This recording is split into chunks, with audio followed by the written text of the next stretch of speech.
No turning back now, mate. Just eats it up.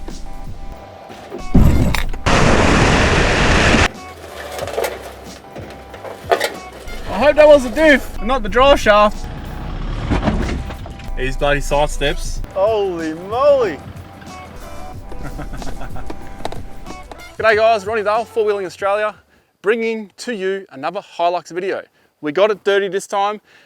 We put it through its paces properly as well. So you've seen all those modified intros where the vehicles are going through water and they're going up these hills and flexing and all that. I'm putting this Hilux through exactly the same thing. How does it go? Stay tuned and find out.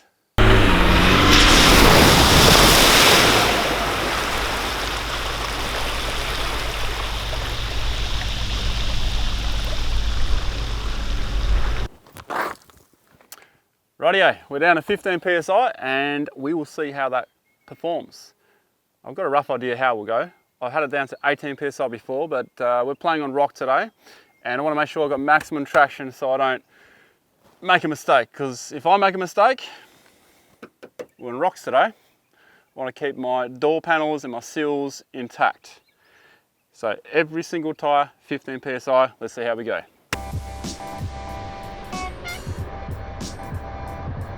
Let's dissect Momentum Hill. Now it's not just all about getting some cool slow-mo action shot here. It's more about, firstly, the tyres. Highway terrain tyres at 15 PSI. How do they go up this hill? Actually, they grip quite well. And I was really jamming the accelerator, so, you know, I was asking every ounce off those tyres. The seating position, really good. I wasn't getting thrown around too much, as you can see. Although I do have a steering wheel to hold on to, so as a passenger, you may want to hold on to those grip handles. And finally, the power response. Quite impressive actually. It's right there. There wasn't much lag, and with the changing of the gears, it's quite rapid. Although I only went from first to second gear low here. In terms of bouncing, yeah, it is unladen. I would expect a little bit of bounce, but to my surprise, it actually sits quite well.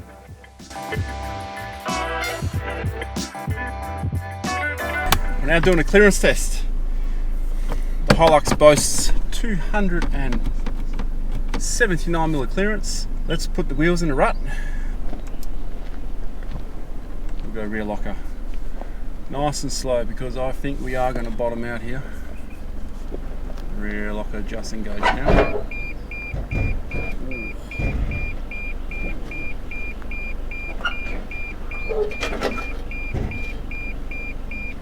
We're scratching the bottom, only for a short time though.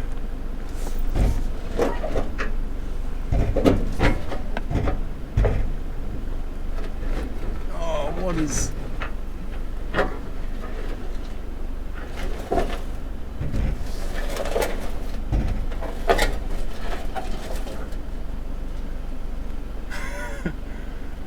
I hope that was a diff, and not the drive shaft.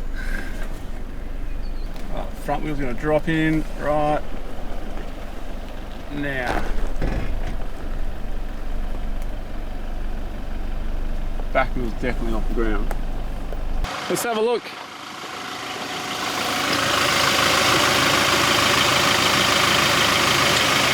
Well, actually pretty good. It's only really got here and here. The wishbones didn't contact. That's where I got caught in the second bit. I don't see any scratching apart from the rear diff. So I think we got away pretty good there. There's our contact. That's definitely the rear diff. That's the bash plate. That's the bash plate. And that here is bash plate as well. That's bash plate. So the only time the rear diff contacted was down there.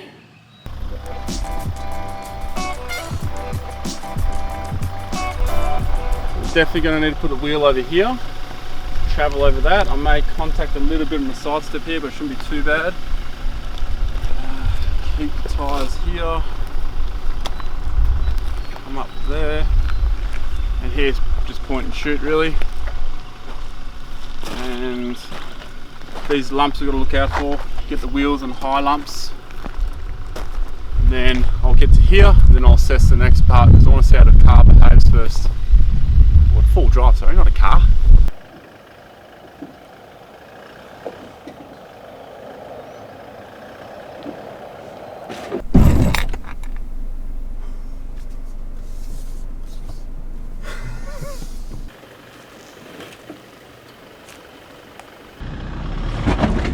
These bloody side steps, the most vulnerable part of this car. You want a max track? Max track, you reckon? You can use a max track if you want.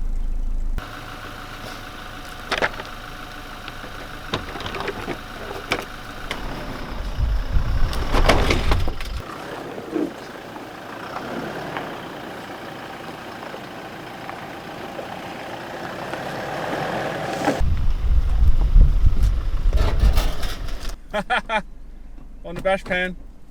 We're definitely finding some early limits of the clearance here. Now we are playing on rocks, so let's be bloody careful because rocks have no mercy. Still got the rear diff locked, we're in low range first gear. Now this bit up here, I've taken plenty of people from Modified up on this track, and we've had plenty of guys been real nervous about this section because it gives you a real uneasy feel on the way the vehicle leans in. So let's see how we go with the Hilux. It's very slippery, that's the only thing I'm worried about.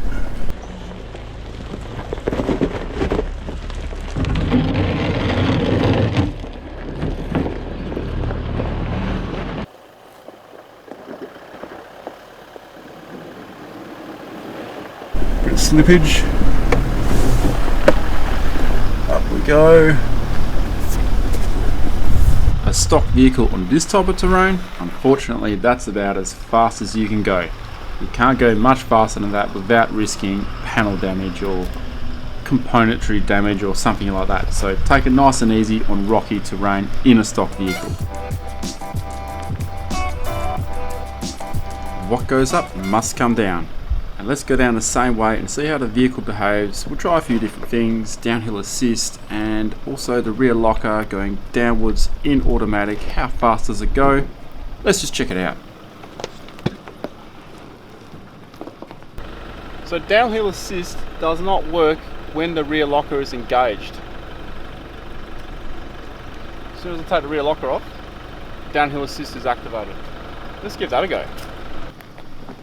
When you use downhill assist, you can hear these little robotic noises from each corner of the vehicle. It's quite strange actually, it sounds like a bit of like a printer or something.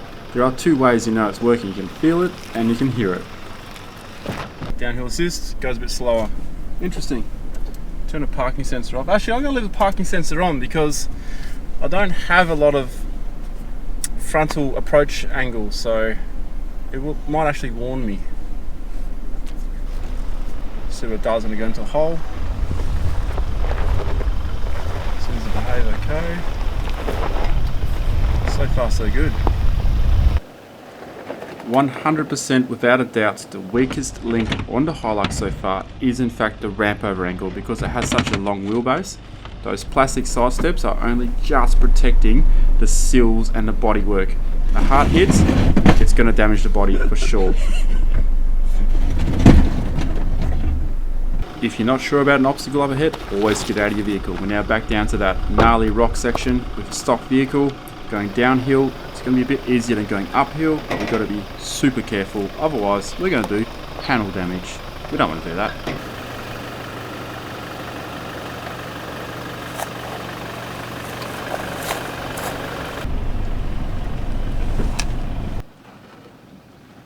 We're now at the flex test. Sounds a bit funny for a stock vehicle, doesn't it?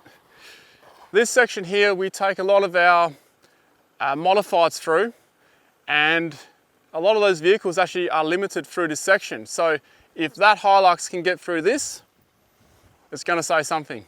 On highway tyres, 18-inch rims, 15 PSI, rear diff lock, off camber, deep holes. A lot of people have struggled. Let's see what she can do.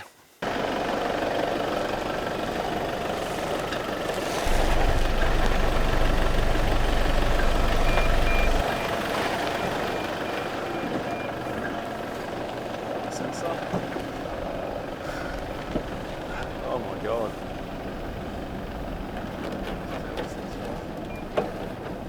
So far so good.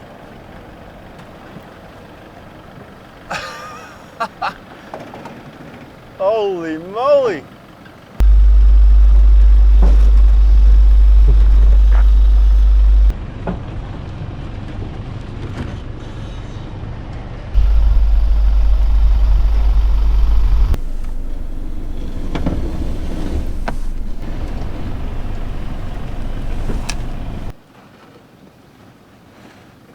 just eats it up. Just eats it up. It is categorically crystal clear right here that the diff lockers are making all the difference. Look, the flex is actually really not that bad, as you can see, but the diff locker makes this a piece of cake. If you don't have a diff locker in your vehicle, well, I think you are probably looking at buying one after seeing this.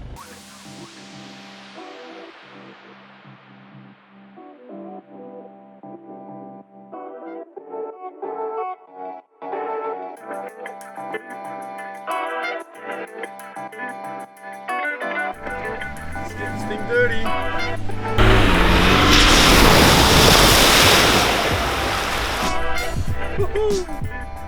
So the purpose of that exercise, well, is to baptise the vehicle, but not only that, is to see if the water goes up into the engine.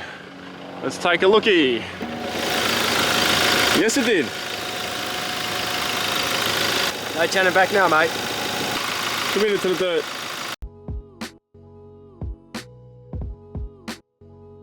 ...2020 Hilux SR5 conclusion of the day. Now, just off the day, just what we did on that terrain. That's all we're talking about here. It's not like a full conclusion to the vehicle because there's so much more to testing to this kind of stuff.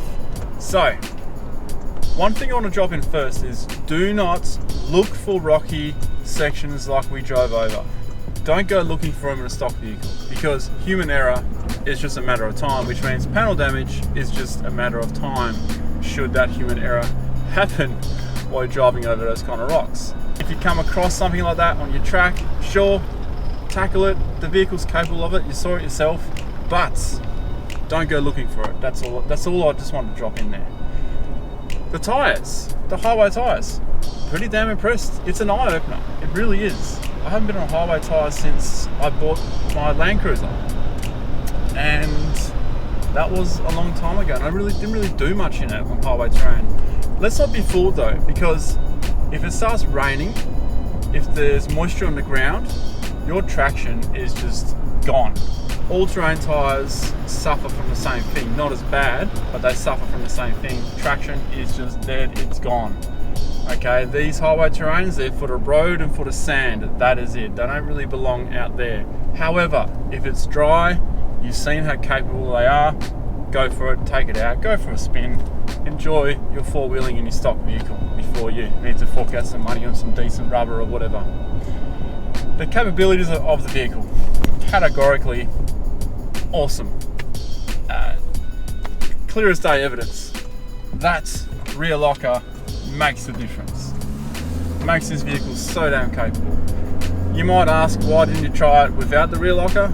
Well, I don't see the point in trying that without a rear locker. I know when I need the locker from my experience, so I'm going to use the locker. It just seems a bit silly, so to say, in my opinion, of course. 279mm clearance. Now, some people might point out, well, that's not very good clearance because when you came down the clearance test, you bottomed out. Well, think about it. We lowered the air pressure on our tyres, so we in fact had less than 279mm. But it's a good number to start with, right? So when we put it in the ruts, I knew it was going to contact, and I knew it wouldn't be too bad, and it wasn't too bad. There are so many bash plates underneath this vehicle. That's the most bash plates I've ever seen, or skid plates, some people might call them, I've ever seen on a four-wheel drive. Stock. Let's just touch on the downhill assist. It needs more testing, the downhill assist. I did experience it a bit. I found it worked pretty good, but I don't trust it enough to go over rocks like I did. It's too fast to go over rocks. I don't think it's not like a crawl control, it's just a downhill assist. So that'll be interesting to see how it goes on a sando. So I'm really looking forward to that.